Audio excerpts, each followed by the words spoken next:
breaking news coming off Capitol Hill this hour. CNN sitting down exclusively with Senator John Fetterman. He is pushing back on recent questions that have been raised about his fitness to serve in office now and into the future. CNN chief congressional correspondent Manu Raju joins us now, and he sat down with the senator just a few moments ago. Manu, tell us what you heard from Senator Fetterman. Hey, he's pushing back at these allegations that were detailed on the record by his former chief of staff, Adam Gentleson, who had raised concerns that John Fetterman, who was public about his battles with depression last year, who had checked himself into Walter Reed Hospital for 6 weeks, was no longer following the medical regimen that was laid out by his doctors in the aftermath of his treatment for clinical depression. And when I asked him about the concerns about erratic and reckless behavior detailed in that New York Magazine story, he pushed back. And now it's just a disgruntled group of people, and there's only one there. So that's the same thing. There's no new news involved for this. The individual is a former chief of staff who has said that he's concerned about your well-being, which is why he went public. What do you say to someone like him who's concerned about? He says he's concerned about your personal well-being. It's like no, he's had a weird grudge. And he has threatened to do this for quite a while. And if you're really concerned about someone, you could say, hey, let's sit down, can we talk? It's not like going to the media. And that's why somebody that has an agenda, it's like a hit piece. So you've been public about your struggles with depression, and you had a prescription regimen of drugs to take in the aftermath of your time. Have you been keeping up with that, taking your medication? I want to. My doctors are like, John is great, and I am on all of the plan that it's always been, and it's incredibly invasive. And why are people talking about anyone's personal medical things? It's that, I think most people would agree that's really, really invasive. Can you explain what happened with those driving incidents? There was a reckless driving incident last year, and there was something in the concern in that article about you driving, getting behind the wheel. No, it's like there's no news. There's no news on those things. It was an accident. You fully plan to serve your full term here in the Senate? Come on, of course. That's obviously. Everybody understands. I was treated for depression. He wouldn't say if he would run for re-election in 2028, said it's too early for that. He is, though, Casey, getting support from Democrats and Republican senators alike here on the Hill. But when I put the question about that Fetterman had raised and criticism to his former chief of staff, Adam Gentleson, he told me, quote, I stand by what I said, and I hope he gets the help he needs. Casey. All right. Manu, stick around. We're going to open this conversation up to the panel. And Xochitl Hinojosa, let me put this to you as the Democrat at the table, only because, John Fetterman was considered a rising star in the party. He won, the Senate race in Pennsylvania with a profile that was in some ways very Trumpian, but on the left side, right? I mean, I spent a lot of time covering him before this happened. I think anyone who knew him before and knows him now knows that he's a different man. This has been a really difficult situation. What do you think is the right thing for Senator Fetterman to be doing right now?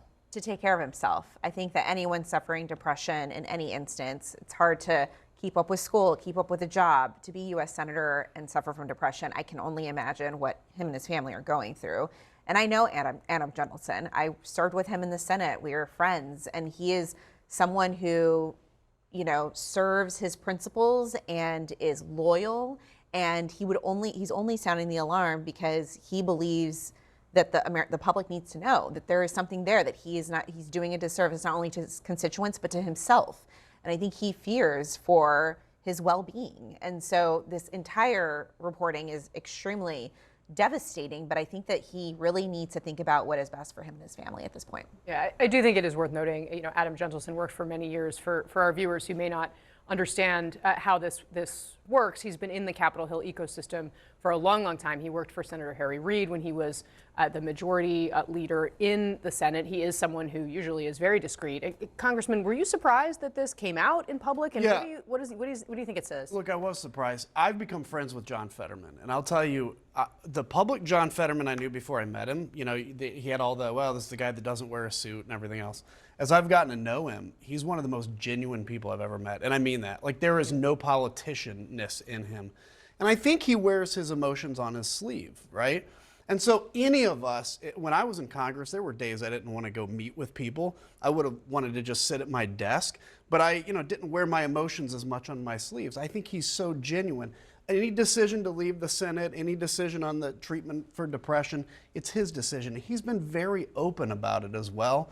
I think this was kind of an unfair attack on him. Now, granted, when you're a public figure, you're a public figure. Everything's kind of fair game, but I'll tell you, the John Fetterman I know is somebody that just, you're really not going to meet a more genuine person. And the thing I worry about is that this is an attack against him because he's been so outspoken against, for instance, some of the protests and things like that, and he's ticked off a lot of Dems. I don't know if that's true or not, but I'm just saying I hope that's not the case. He certainly did have some staff in his office who were angry about that, and there was turnover because of that. I'm not sure that Adam is in that category. What do you think, Kristen? Yeah, I also wonder to what extent this is all happening in the backdrop of this real reckoning within the Democratic Party about the extent to which President Joe Biden, when he was president, was his condition a challenge, and was that being concealed from the public? And I think as Democrats go through this very public reckoning about what did we know and when did we know it and when should that have been exposed, I do think that that is now leading to follow-on stories perhaps about others. What do you think is the bar, Mark, for any politician's ability? What do they owe the people that they represent in terms of being truthful about their own capacity? I don't think there's much privacy once you're a public official, but I agree with Kristen. I feel like for John Fetterman, he's been pretty open about his challenges in mental health. He's been transparent with his constituents. I think it's a much bigger danger, the mental decline that was covered up in the last administration, and as well, candidly, in some members in the House and the Senate who have stayed in those positions long past a healthy perspective in their age in which they can no longer function. And that's sort of covered up many times. This has been far more transparent than many of those issues that we still face in the House and Senate. Yeah, really interesting. Manu Raju, you said, you noted that he's gotten a lot of support from both Republican and Democratic senators. I will say, in my sort of recent reporting and talking to my sources on the Hill, you do get the sense that Fetterman very much operates and perhaps feels like he is a man alone, like he is standing alone, especially in the Democratic Party. And I'm not saying that in the context of this, this story that came out by Ben Terris that then you spoke to him about, but rather in the context of some of these issues, the government shutdown, for example, where, of course, the party itself really, there's huge backlash against Chuck Schumer, and John Fetterman was one of the loudest voices out there saying, this is ridiculous. Why would we shut the government down? Very much at odds with the base of the party. I mean, how much do you think these two things are interacting? Yeah, I mean, look, during that time of the government shutdown fight, John Fetterman stopped going to the Democratic lunches. He had been sort of on an island, as you say, on that issue. He was publicly out there calling against a shutdown. That was before Chuck Schumer ultimately aligned with him on that case, and he grew very frustrated with his party. He's also been frustrated with his party on issues involving Israel as well, and that came up in our interview when I talked to him about that. There have been some allegations that perhaps some of his behavior was tied to that, tied to his positions such as on Israel. He said that there's absolutely nothing to do with that at all, but there's no question about it. He is someone who has staked out a position that is at odds with much of his caucus on some of these key fundamental issues. So when it does come time for him to run for re-election in 2028, assuming that he does, you would probably expect some folks are clamoring to challenge him from the left in Pennsylvania. Casey. Well, whether or not they can hang on to what has been a pretty swingy, if not lean red state is another question, but I do take your point about people seeing an opportunity. Manu Raju, thanks so much for being with us. Really appreciate it. Congrats on the exclusive interview.